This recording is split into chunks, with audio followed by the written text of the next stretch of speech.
ରହିଲା।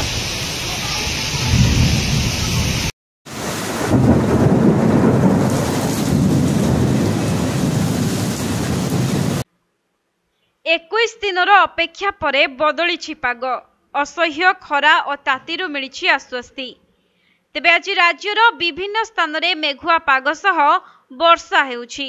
नयगढ़ पुरी और गंजाम जिले में कालबैशाखी जनित वर्षा हेउछि, जहाँकि नयगढ़ में प्रबल पवन सांगकु कुआपथर माड़ होइथिबा देखिबाकु मिलिछि। सेहिपरि गंजाम जिल्लार किछि अंचल एवं पुरी जिले में कालबैशाखी जनित वर्षा लगी रही। सेपटे ओडिशा उपरे थिबा ट्रप लाइन प्रभाव में आसंता कालीठारु पूरा ओडिशा को भिजाइब कालबैशाखी जनित वर्षा एवं कालीठारु वर्षार प्रभाव रही 7 तारिखरु 9 तारिख मध्य राज्यर विभिन्न जिले में प्रबल वर्षा हेबार संभावना रही। तेणु आसंता काली पई गंजाम, गजपति, नयगढ़, केउंझर, मयूरभंज एवं बालेश्वर जिला को ऑरेंज अलर्ट जारी करा जायछि।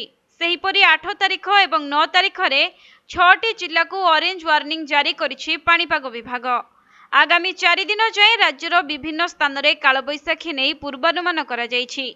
9 तारिख जाए राज्यर विभिन्न स्थान में झड़ तोफान सह वर्षा हेबार संभावना रही। आउ 7 तारिखरु वर्षार मात्रा बढ़िबो, जहाँकि 7 तारिख एवं 8 तारिख रे अधिक रहिबो वर्षार परिमाण। बिजुली घड़घड़ी सांगको वर्षा पवन नहीं आज 6टी जिला को येलो वार्निंग देछि पाणीपाग विभाग। आज भद्रक, बालेश्वर, मयूरभंज, गंजाम, गजपति एवं कंधमाल जिले में कालबैशाखीर संभावना रही। सेपटे संभाव्य परिस्थिति को दृष्टि रे रखी 8 तारिख जाए मत्स्यजीवी को समुद्र कूल को जीवा पई बारण करा जायछि।